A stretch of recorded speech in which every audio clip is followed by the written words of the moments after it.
Thank you for joining us. This is Nick to share your thoughts about this three-guard rotation of Gensan. Ito na yung nakakasanayan natin. John Wilson with Mark Cruz. Automatic yan.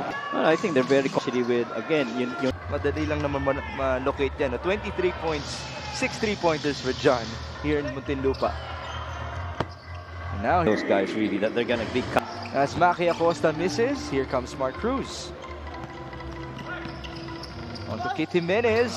Tough layup. the right thing, especially out in the open floor. Mark with that beautiful finish by Kit Jimenez. We're not surprised anymore with that kind. A little more active offensively itong si Kit. Looking for the runouts, looking for those rebounds. He's already had 2 attempts already in this game. Especially in the open floor. Baseline inbound. John Wilson on the pull-up. He gets slowly to si John. You cannot not guard him from that. He always takes that opportunity. At saka yung confidence level yun ang nagbibigay sa kanya na to hoist it anywhere on the floor. Just not there in the previous 2 points of Jayuto. Yeah, medyo active sila out in the open floor, looking always to leak out and run and push that rock. Well, they do have Mark Cruz.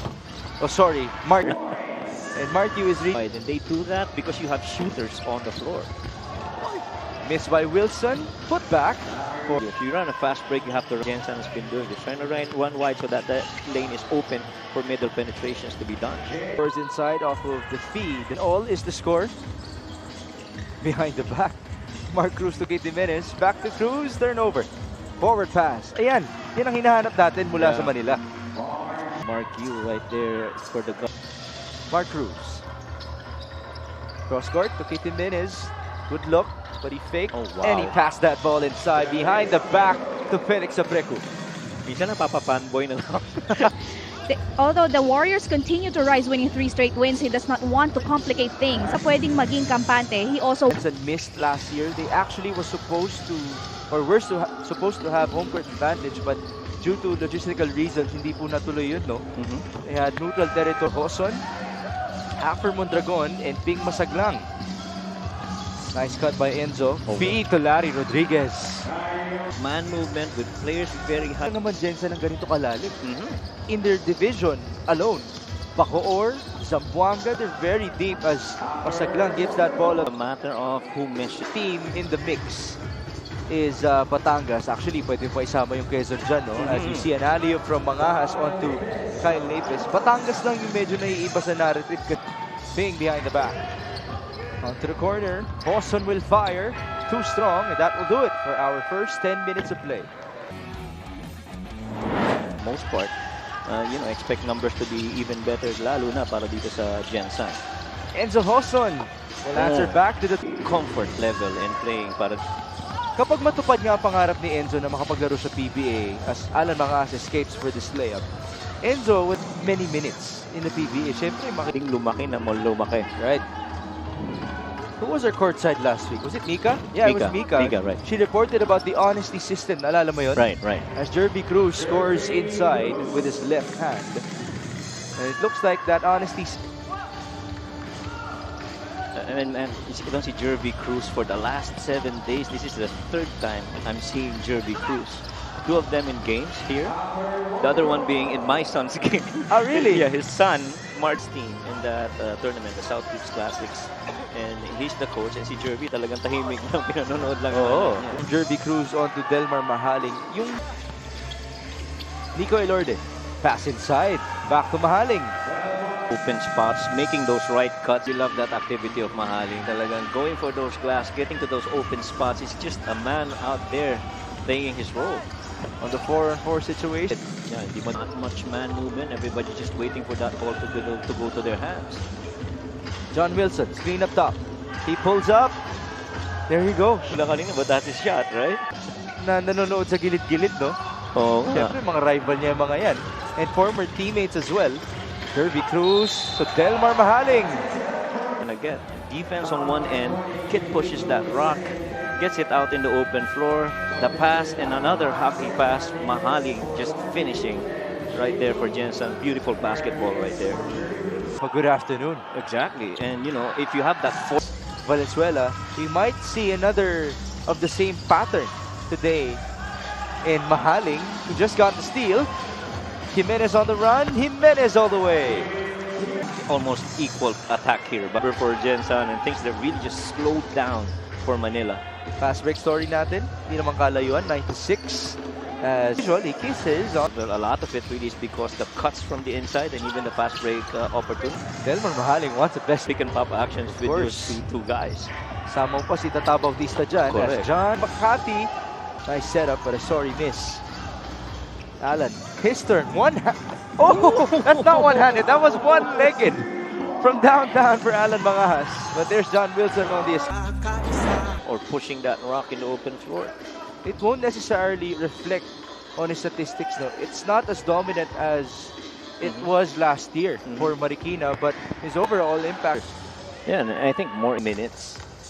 And if I still may continue to talk about Enzo Hoson, no, as Alan Mangahas passes that ball onto Maki. Asked him, dahil nga mababa na yung statistics mo, players who have a better plus-minus compared to Enzo right now are Nico Elorde and Ping Masaglang, who are both at a three-pointer. That's his 11. There's Kylo misses inside. Forward pass, Ping Masaglang on the touchdown play. Once that shot goes up and he knows that this is going to be a miss, immediate leak out right there. And how about using that rim to protect his shot? And James really just touching him on the way to the rack. Masaglang just seems to be solid. Hindi na ganun yung kaso kasi consistent na siya eh. Yeah, just, you know, too strong. Nice box by Hafford. Yeah, kaya they're getting out-rebounded kasi most of the guys right now playing with Alan Mangahas are really stretched. Nice play right there. Yung home court advantage niya could be very telling in the playoffs, so you want to be able to earn that. Sheila did talk about that as one of the goals of Coach Rich Alvarez. And the way that these guys are actually, that's when I felt na, you know, these guys are going to be very special pretty soon. Kailangan mainitan pa talaga sila muna. No? Lost to San Juan. Mark Yu against Nico Elorde. Tough coverage there. Mark Yu still scored. Did you cover it? Like 2019, I guess. Hindi naman ganun kabata. Kumbaga hindi high school, hindi grade school. It was on the mid-range. Ang Gensan Warriors. Kyle Lopez on the J. Utup. Poor close out by Mahaling. He got lost. Yeah, definitely. He got lost the GP. It's in the third. I guess that's the 9 point of Utup earlier. Turnover. Mark Yu all the way. Hey, Mark Yu. And you That's the best start for Delmar in the second half. Yeah. Mark Yu with a spin. Nice finish. 6-0 have that in your team. Tama. 66-51. 2.5 minutes in the third. Alley-oop. Alan Mangahas. Put it up. Now for Alan Mangahas. John Wilson for three. Too easy. Working para sa Manila, but Cruz makes some three-pointers in the MPBL. 3 on the shot clock. Pass inside. J. Utup. That defense been very poor. 18-hour assist story. Almost a steal. Counter by Kit Jimenez all the way. Yes, sir. Very porous defense here and a lot more ball sharing. But look at this finish, though. Straight through in contact, getting that finish. Ooh, it's normal, folks. Yeah. Nothing new from Kit Jimenez. He's that amazing. For 2 years already. Well, we talked. Who fake. Now he misses. 1 second. Mark Cruz. Too strong, and that will do it for our third quarter. Manila actually. Mangahas. He's never rushing. Now what can they do with 3 seconds? Mark Yu pulls up, and that's good. Q getting that open. Sila. Isang team na yun eh. Oh, right. Iba sila. Right. The Sano family has... And para ma-defend. They go to Kyle Lopez. One-hander is good. Well, he does have the luxury of doing it because of some blowouts. Right. Alley-oop with 2 seconds remaining. That works for Alan Mangahas. Right there. May familiarity na rin. Pretty sure wala masyado nagbabago. Feed inside as Mahaling scores. Really just been... Manila, they're losing time here. Mark Yu, another three-pointer. And finally, they get something out of it, but opportunities, including the 2 in Iloilo and Bacolod. And again, there were losses. That's a foul on John Wilson. Tama.